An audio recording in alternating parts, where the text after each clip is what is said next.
சுவாமி யுக்தீஸ்வர் ஏற்கனவே மகாவதார் பாபாஜி பற்றி லாகிரி மகாசையரிடம் நிறைய விஷயங்களை கேட்டு தெரிந்ததால் குருவை வணங்கி இதை குருவினுடைய ஆணையாக ஏற்று குருவின் ஆசீர்வாதமாக ஏற்று சுவாமிகள் கூறியபடி நான் அந்த நூலை எழுதுகிறேன் என்று அவர் அதன் பிறகு கைவல்ய தரிசனம் என்ற ஒரு நூலை எழுதுகிறார்.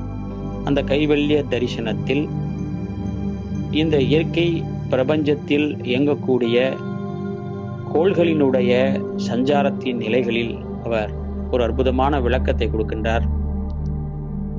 முழு பிரபஞ்சமும் எப்படி இயங்குகிறது என்பதை பற்றிய ஒரு ஆழ்ந்த கருத்தை விளக்கமாக கூறுகிறார்.